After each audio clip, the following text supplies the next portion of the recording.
Hi, everyone. Last night, that storm, that was pretty outrageous, but glad we made it. Thank you all very much for being here. Popular today in the back. Hi, everyone. Hi, everyone at home. So yes, we have a few announcements, as you might imagine, and then I'll be ready to take your questions. So good afternoon, everyone. Secretary Rubio is in Kuala Lumpur for the ASEAN-related foreign ministers' meetings and bilateral engagements, reaffirming the United States' commitment, our enduring commitment, if I may add, to a free, open, and secure Indo-Pacific. Earlier today, he participated in the ASEAN-U.S. Post-Ministerial Conference and held meetings with Malaysian Prime Minister Anwar and counterparts from Malaysia, Russia, Japan, and the Philippines. As the Secretary has stated, the Indo-Pacific accounts for 2/3 of global growth and remains a central focus of U.S. foreign policy. The Secretary also signed a nuclear cooperation memorandum of understanding with Malaysia, advancing civil nuclear energy collaboration under the highest standards of safety, security, and non-proliferation. Negotiations toward a 1-2-3 agreement are underway, and once finalized, it would permit the transfer of nuclear material and equipment for peaceful purposes, further deepening bilateral energy, security, and economic ties. Tomorrow also marks the 4th anniversary of the Cuban regime's July 11th crackdown. Deputy Secretary Landau met with Cuban democracy and human rights advocates, reaffirming the United States' steadfast support for freedom and democracy. In Cuba. Secretary Rubio's video message to the group made clear the Trump administration promotes accountability for the Cuban regime's human rights violations and continues to stand with the Cuban people in their pursuit of freedom and prosperity. Additionally, the United States is imposing sanctions on UN Human Rights Council Special Rapporteur Francesca Albanese for her abuse of her role, and in recent weeks, she also targeted U.S. companies in an unacceptable campaign of political and economic warfare. The United States will take whatever actions we deem necessary and appropriate to protect our sovereignty, Israel, and any other U.S. ally from illegitimate actions by the ICC. In parallel, the Department is announcing a new awareness campaign warning Americans, especially Iranian Americans, about the continuing severe risks of travel to Iran. The Iranian regime does not recognize dual nationality and routinely denies consular services to detained U.S. citizens. And while the bombing has stopped, that does not mean that it is safe to travel to Iran. It is not. We are also launching a new website dedicated to warning Americans against travel to Iran. And there you have it. You can get that website starting at state.gov/do not travel to Iran. That's do hyphen, not hyphen, travel hyphen to hyphen Iran. But I think if you go to state.gov, you do a search, you will find that quite easily. The message is clear, as you can tell, in multiple languages. Our travel advisories are there as well. They remain in place. And we cannot stress enough, as we continue to do, as I have multiple times from this podium, do not travel to Iran, especially those of you who are the dual citizens, who have Iranian heritage. It is not safe for anyone to travel to Iran. And again, this supplements also the existing travel advisories. It does not supplant them at travel.state.gov. Our message is clear. I think so.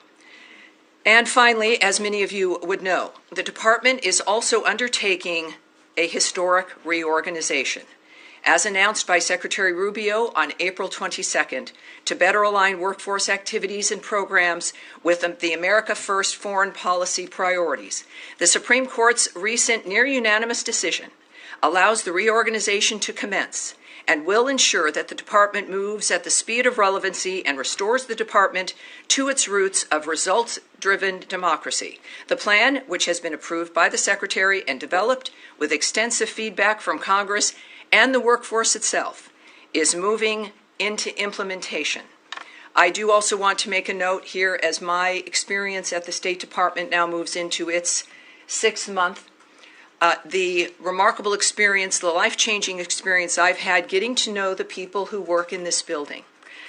There are tens of thousands of them, and they are at the heart, whether they be political appointees, foreign service officers, or career individuals, people who have made their career, their service for this country, something that has been a part of their lives for a long time.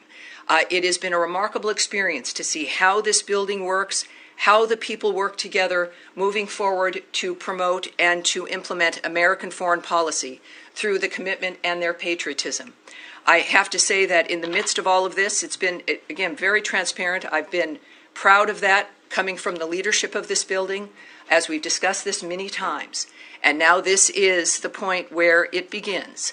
And all of us understand, and it's sometimes difficult, as any enterprise in America has learned, that when change is necessary. But in this case, we've inherited a dynamic that needed reform, and we are taking and implementing reform. And of course, in the midst of this, know that the people who've committed to the State Department and to diplomacy, that they know also this is not about them. This is about making sure that the State Department is able to operate in a manner that makes it relevant and effective. That is what the American people want. It's what all of us want. And in this dynamic, that's exactly what we're achieving. So it is, it's been a long road. Every day is one that I'm very proud of working here. And of course, every briefing I'm proud of. It's always very different, the briefings. But we will start now with today's briefing as I take your questions. All right. Andrea Mitchell. Yes, ma'am. Well, before I ask you about Ukraine and the possibility of sanctions and strong support from this department for sanctions, given what the president said about his impatience with Vladimir Putin after the secretary's conversations with Sergei Lavrov. Yes. Let me just say that for the workforce, for those who are going to be leaving foreign service as well as civil service, many of whom I and my colleagues have worked with for many, many years, if not decades, to be told that, as you just said, you're going to make it relevant and effective. You're basically saying that they are not relevant or effective. I'm glad you because thousands of people are going to be losing their jobs. Because I think that is, Andrea, it's the antithesis of what I've said. That this is not a matter of the individual being targeted or an individual not being right. This is about being able to be effective due to the size of the organization and to the structure of the organization. This involves, as you all receive material and a new org chart and all these other kinds of wonky things, that this is about an entity that has grown unsustainable over the years with elements related to the Cold War and other elements that we have moved beyond but still stayed. An aspect that you have a size and people working on things that are not within the framework of the modern age or of what we want to accomplish, and certainly the decision that the American people made last year, that Donald Trump's vision about what the world should be in the context of how America can be great again and what we can contribute as Americans, that when something is too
great again and what we can contribute as Americans. That when something is too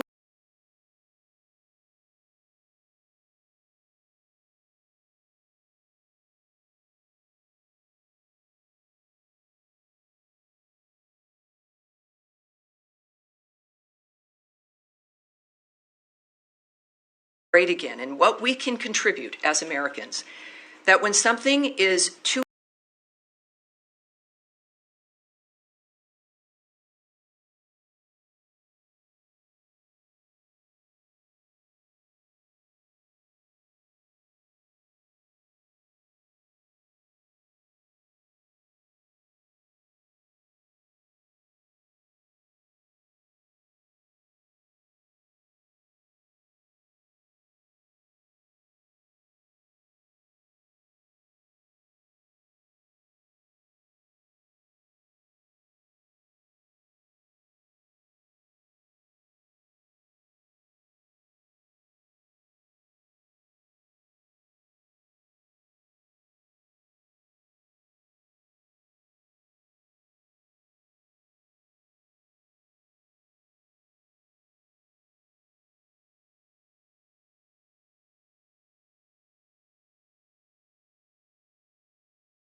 great again and what we can contribute as Americans.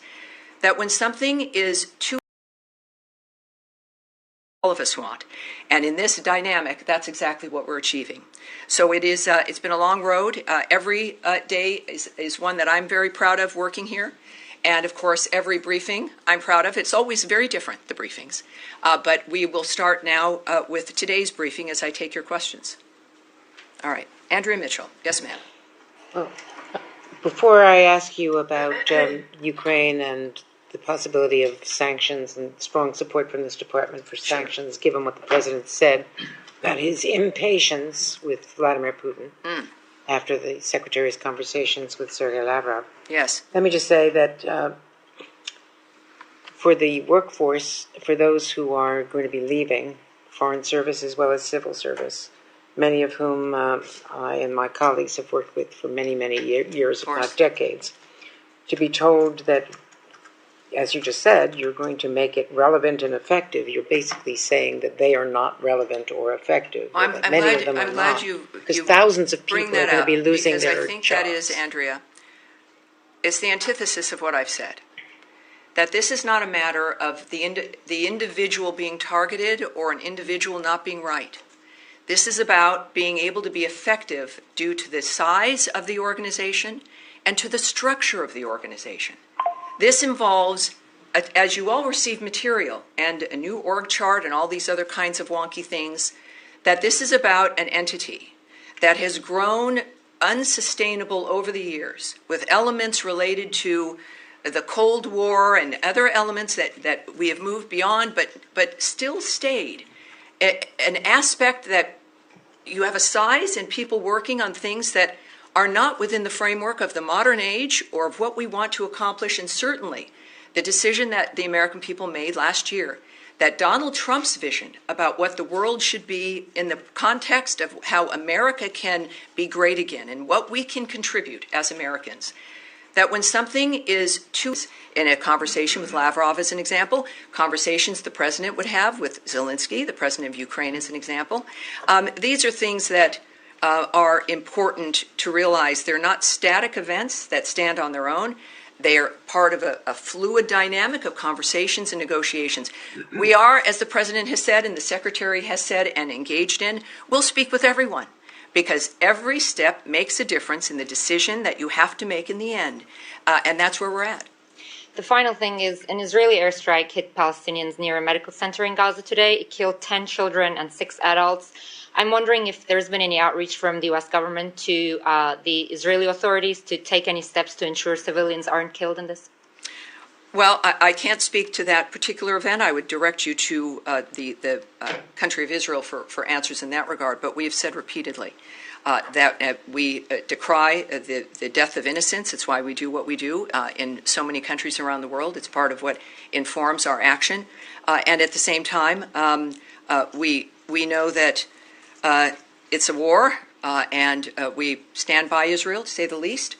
And we also know that Israel, when it is due, investigates, and we will wait to see what their action will be, and we'll keep you up to date, obviously. Yes, Jen. Can I follow up on that, Tammy? Sure. There used to be mechanisms in this building to look into incidents of civilian harm using U.S. weapons. Do those mechanisms still exist, and have you come to any conclusions with regard to Gaza?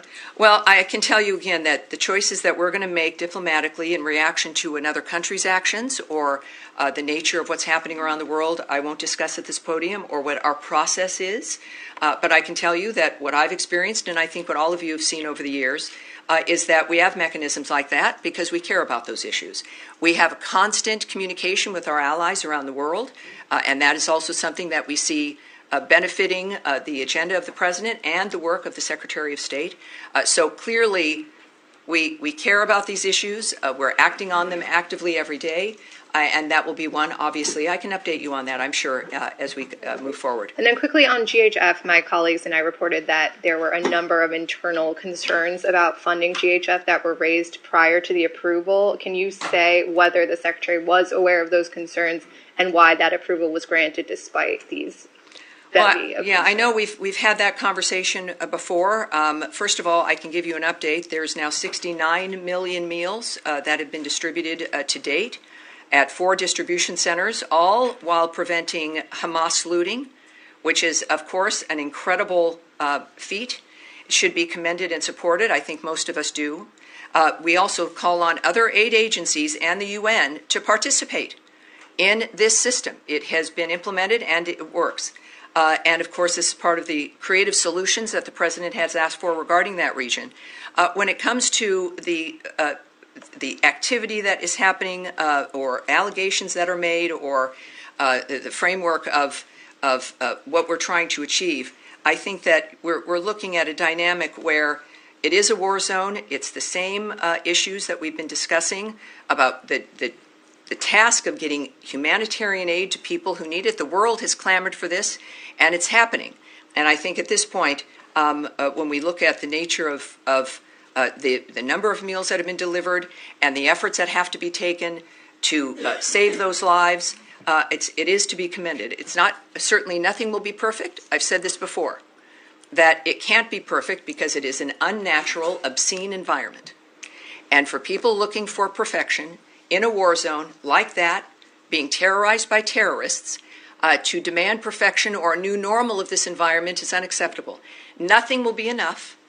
And so that's why we've got to have a solution and an end, a durable ceasefire and a durable peace, because otherwise the suffering and the carnage continues, and that's what we're working to end. All right. Yes, Alex. Thank you, Dr. To go back to Ukraine, press you a little bit more, if I may. You said the Secretary will inform the President about the new ideas. At what point do you guys are planning to inform the Ukrainians? I'm sorry, what are we? Ukrainians, they are in a talk. So are you going to obviously, I'm not going to speak about every conversation or connection we have with partners that we're working with every day, all the time. The communications don't just happen when you hear about it in the news or if there's one phone call that's talked about. These are, in every region that is required, special envoys and discussions and help regarding ceasefires, or at least finding where you can find some common ground, is a 24/7 operation with innumerable people working on it. So when it comes to the Ukrainians, our friends, President Zelensky had a fabulous phone call with President Trump. That was discussed somewhat publicly. Certainly when it comes to the issue of armaments and defensive weapons, essentially, that was discussed publicly, and of course we have news in that regard. So you might not hear it in the news. It doesn't mean that we're not talking quite often, if not all the time, with our Ukrainian friends. Thank you. And going back to Andrea's point earlier, we all heard just 2 days ago from the president that he expressed his frustration of Putin, yes, saying that he was lying to him. Mm-hmm. And then we also have seen past few days Russians have been engaging in record-breaking attacks, Kiev or other cities. Why do you think Lavrov deserves a secretary-level meeting, given all this background? Well, again, a lot of people didn't think Putin should be talked with at all during the last administration. He wasn't talked to for 3 years. That's not a way that you can come to some kind of understanding or agreement or an effort to stop any carnage and the suffering. You've got to talk to everyone at any point when it comes to those who are involved in the situation. To say nothing of the leverage that we have with the ideas and the power of President Trump, and clearly the effectiveness of Secretary Rubio in the midst of this. At the same time, the escalating Russian attacks, the president's been clear, they're abhorrent. I can say to you here that we strongly condemn Russia's escalating attacks on Ukraine and extend our deepest condolences to the victims and families of those killed. Every week, we see reports of Russia setting new records for the scale of its aerial attacks. Every nation wants to have records, but not that kind. As Secretary Rubio said today, we've seen an acceleration of attacks. President Trump's #1 interest is to stop people from dying and the destruction that's going every single day. He is going to do everything he can within his power to end this war and any other war he has a chance to end. We're going to continue to work at it. We understand that these things take time and patience, but obviously we are also frustrated that more progress has not been made. And I, again, would remind you that that's an opinion regarding the state of situation now in the midst of ongoing conversations that are conveyed publicly. And while I won't speak or characterize the Secretary's conversations with Lavrov or any other person, it's clear that this is part of that movement toward making decisions about what is necessary to stop this madness. All right. Yes, Tom. Is there any update on Steve Witkoff's travel? He'd said in the cabinet meeting earlier this week, I think by the end of the week, he expects to go to Doha. So can you confirm whether or not that's happening? And just on what the president was saying last week, which was with quite a lot of certainty expecting a deal this week, what we should sort of read into the raising of expectations. Do you think that it's that close that now there will be a breakthrough by next week, for example? Well, on your question about Special Envoy Witkoff, the answer is no. I know, it's a very short word with two letters. I think it's the same in 7 languages. Yeah, well, I have no update for you on his travel. But he might be travelling, but you don't have an update. My comment or lack thereof is not a negative to your question that he's not traveling. The answer is that I don't have an update for you. Okay. I'm sorry about that. That's all right. Regarding, of course, the potential of a ceasefire, the president made clear that he was optimistic. And he's considering his lifelong experience, but certainly the experience over the last 5 months, and even certainly through his first term, with the Abraham Accords, et cetera, and the nature of what's been going on in the Middle East, all of us understand that this is a difficult process. So when you are getting close, when you know the nature of the monsters in this case that you're dealing with, you have a general sense, and especially with how the Middle East has changed dramatically because of the action of the United States a few weekends ago, that the playing field is different. So his optimism is based on the multitude of things that he knows that I don't, and I think that we should maintain the awareness of his opinion and the optimism that he has. He doesn't say it very often, so when he does, we need to take it seriously, but we do know that, of course, once again, this is an active zone, and we've got the best people working on it, and that's what we pledge to the United States. Can I just come back with one other issue, which is about the town of Taipei in the West Bank, in which there are around 300 US citizens, a Christian town. The priest there said that it's come under sustained settler attack. There was an arson attack on one of the holy sites at the beginning of this week, and they feared that the church there could have caught fire. It was extinguished. Is there, and I have contacted the Jerusalem embassy, but has there been any outreach from the US embassy to the town? Is there any support for the U.S. citizens there? Well, I can't comment on the actions we've taken, even if they're phone calls. What I do want to note, of course, is the decrying we have made of civilians, innocent people being hurt in this process. We also, so obviously we're concerned when we hear about anyone being targeted, let alone Christians in this case, that the president has made it clear his feelings on that issue writ large.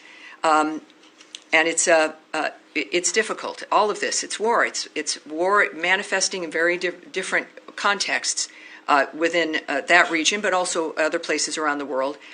President Trump has long established, and I know Secretary Rubio concurs, that protecting Christians is a priority, as seen through his executive order against anti-Christian bias. We do condemn, so there's no confusion, criminal violence by any party in the West Bank and support actions to ensure all civilians, including Christian civilians, remain safe. In the meantime, though, also we would refer you to the government of Israel regarding security incidents and the IDF posture in the West Bank in this regard. All right. Yes. I'm just circling back to GHF. We do know that in this latest round of ceasefire negotiations, Hamas has been insisting that GHF end its operations. Of course they are. Do you see any scenario, of course, given that you're talking about how successful it is? Hamas has been enriched by previous aid efforts by looting. They steal this material. They steal the trucks. They not only enrich themselves. You notice it's the highlight of the last generations that aid gets in there and is taken by the people, causing the destruction and the pain. They make money. They use those resources to build more weapons. They buy more weapons. They're certainly not stealing it to get it to the Gazan people faster.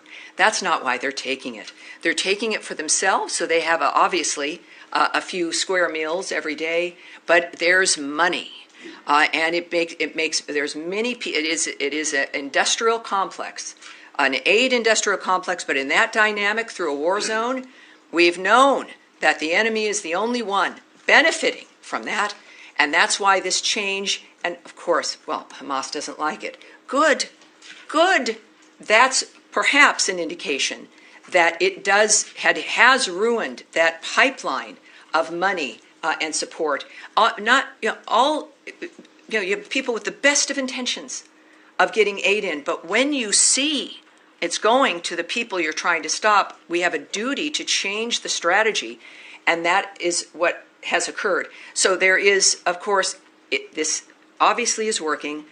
It is important, as I noted before, for other aid organizations and other efforts. We now have a platform, if you will, at least a template of how to do this without enriching and facilitating the carnage itself. So given your answer there, is it safe to say that the U.S. and Israel see it as imperative that GHF be allowed to continue operating in Gaza under the terms of any ceasefire agreement? Well, I think that it's when you have the success, and I would say any entity that was able to break through that wall, that is able to get 69 million meals to the people in need, without the enemy looting it and taking it and benefiting, is a framework that must be supported. It doesn't mean that someone else also can't join in on the nature of this supplying. That's, I think, what the difference is. We've finally seen a new idea that works. So separate from the entity that's doing it, right now there's one, because everyone else said don't, or we don't support you, or you can't do it, or yes, we want aid to go in, but not by those guys. It is now undeniable. This is the format that works. And others, now it's an open dynamic of what it is that's making it work. Others should implement it. Others should come in. There is no excuse to it is that's making it work. Others should implement it. Others should come in. There is no excuse to stand on the sidelines either because of envy or because of a political consideration, because all of this transcends those things. It's about feeding people, feeding those children. And this is a dynamic, obviously, that works, and we hope will continue to work. Saeed. Thank you, Tammy. Two quick things. Yes, sir. On Albanese, Yes. on the timing of imposing these sanctions, does it have anything to do with her tweet the day before that basically, slamming Greece, France, and Italy for allowing Netanyahu's plane over their airspace when they are signatories to the Rome Protocol? I mean, she's talking about technical things. Did that have anything to do with it? No, this has been, and it's And a then I good have question another because thing. it highlights that this is not an action based on one action or one thing. This has been a long-term issue. And what I will say to you is today, and just more details, the United States is imposing sanctions on UN Human Rights Council Special Rapporteur Francesca Albanese for her abuse of that role to directly engage in ICC actions against Israeli officials. In recent weeks, she has also targeted U.S. companies in an unacceptable campaign of political and economic warfare.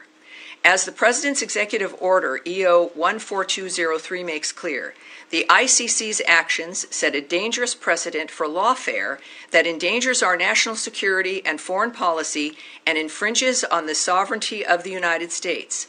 The President declared a national emergency under the EO that emphasizes, quote, the United States will impose tangible and significant consequences on those responsible for the ICC to include blocking of property and visa restrictions. The United States will take whatever actions we deem necessary and appropriate to protect our sovereignty, to protect Israel, and any other U.S. ally from illegitimate actions by the ICC. That's why that occurred. Okay, and one Yes, sir. quick follow-up on Tom's Yes. West Bank thing. Now, we have seen really, a spike in settler violence in the West Bank. And, whether it's in places like Masafer Yatta, where they basically, there was a big film about it and so on that won the Oscar and so on. But also in other places, in the Jordan Valley and so on. And my question, who is in the State Department following up on these incidents? I mean, how do people, including Palestinian Americans that live in my village, for instance, some of my relatives and so on, who do they go to when they say we have been subject of attack by settlers and so on?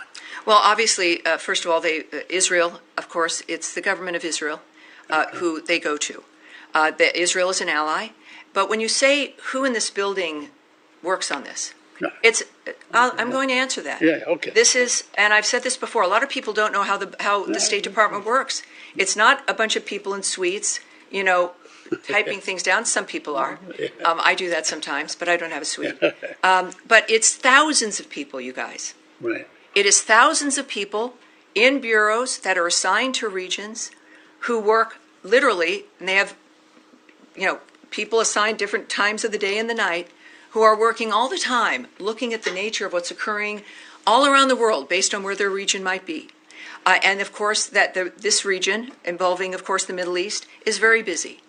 I see them almost every day. And during the briefing days, we sit down and I get briefed by these people, these experts, who watch everything that's happening, who are talking to everyone, who know what's occurring, who know where the policy is moving, who know what the secretary is thinking, or at least what his trajectory might be. I then blend into that with what I know from leadership as I work in this building. So when we say, who cares? The American people care.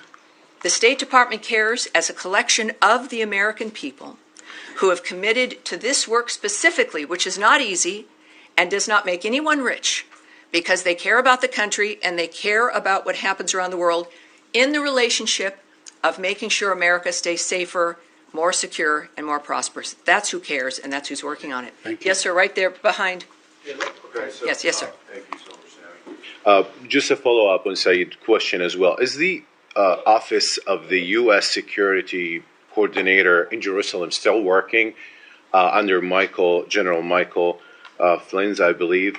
And because recently there were a few reports indicating that there was a visit to Noor Shams refugee camps. Let's stop right there. Let's stop right there. This is moving into gossip and a report or reports of something. We can save everyone's time because we're moving out of my time. I will not comment on things that you've seen in a paper somewhere or reports of wanting gossip or my speculation. That won't happen. I will have it taken back, your question, in the event there's something we can get to you. But we're going to move on from that. Yes, sir, go ahead. Just a quick follow-up. No, we are going on. That was your chance, sir. No, sir, right there. Thank you, Yes, Tammy. On the optimism expressed by the administration on the potential ceasefire in Gaza, and Yes. particularly the distribution of humanitarian aid, Yes. are there plans in place to stop the firing on Palestinians trying to get that aid? Well, if we've been demanding for a long time, there's one group there, it's just horrible, that will not stop shooting people or lay down their weapons. Hamas. They could lay down their weapons. There are fewer of them, we will have to admit, since the beginning of this war. And they also won't release the hostages. So part of the ceasefire plan, of course, you have a ceasefire when people stop shooting. So if we're looking at the nature of if there's a plan in that framework, and also, of course, what Secretary Rubio has noted, that there is no place in the future for Hamas. Hamas should not exist. It cannot exist. So in that context, yes, the firing on anyone who is attempting, who's an innocent civilian, who's attempting to get something or just living their lives, the Gazan people have been the first victims of this horror, as they have been controlled for generations by Hamas, by terrorists, by those who don't care about them. So the peace that President Trump wants and Secretary Rubio is working for aims, to say the least, of ending that across the board, no matter who might be doing it, but certainly those who are controlling that framework now and the ones with the weapons, and that would be Hamas. Yes, at the end of the row here. Anthony Mershak from MTV Lebanon. Right, so welcome we're aboard. asking about Thank you, sir. Beirut. Could you please clarify the special envoy Tom Barak's recent comment stating that Hezbollah has a political wing? Has the U.S. position changed regarding the distinction between Hezbollah's political and military branches? I have a few things I can say to you. First of all, our position has not changed. Hezbollah is a designated terrorist organization, and we do not distinguish between its political or armed wings. As Ambassador Barak said while in Beirut, Lebanon must utilize this moment to make progress, and that includes progress on disarming Hezbollah. And at the same time, Ambassador Barak, he is the ambassador to Turkey, as well as, of course, our special envoy for Syria. I'm not going to characterize his diplomatic conversations in that regard at all, but he has said publicly that he has been very satisfied with the initial response by the Lebanese government, but now it's noted that they're working on details in this regard. And on the security front, the Lebanese armed forces have made progress on disarming Hezbollah in the south, but there is still more to be done. So as he said, Ambassador Barak, while in Beirut, Lebanon must utilize this moment to make progress. And we do not want to see Hezbollah or any other terrorist group in Lebanon recover their ability to commit violence and threaten the security in Lebanon or in Israel. And I will take one more. You, sir, in the white shirt. Thank you. Other journalists from Azerbaijan, and recently Secretary Rubio said he hopes to see a peace agreement between Armenia and Azerbaijan soon. And today, Azerbaijan President Ilham Aliyev and Armenian Prime Minister Nikol Pashinyan met in Abu Dhabi. Is there any connection between Secretary Rubio's remarks and this meeting? And does Washington currently have a concrete plan or proposal to support a peace agreement between Armenia and Azerbaijan? And my second question is... Let me answer that, Okay. because, get me while it's right here on the front, and I will take your second question, and then that's likely going to be it, because we have a thing. First, regarding the peace process, the United States supports those efforts to promote peace and stability in the South Caucasus. We also are tracking the referenced press reports in general and don't have any additional information to share. But as you know also, I think the Trump administration and Secretary Rubio's approach speaks for itself. And his remarks at the cabinet meeting is that this is an administration working for peace. They will do and go wherever they need to go. It is not waned. It is because it is the core of the commitment to making America great again is improving, of course, the condition of the world around us. And your second question? And my second question is, for several months now, there has been no U.S. ambassador appointed to Azerbaijan. Could you please clarify if this delay is due to procedural and technical reasons, or if there are any political consideration behind it, and how does the U.S. government view the importance of having a full ambassadorial presence in Baku at this time? Very, very good question. I don't have the answer to that right now, but we will take it back and get it back to you and the full context in which you answered it. All right, you guys, that's it right now. Thank you very much. I will see you again next week, but there will be, of course, updates on everything we're working on throughout today and tomorrow. Thank you. Have a great rest of your day, everybody. Thank you.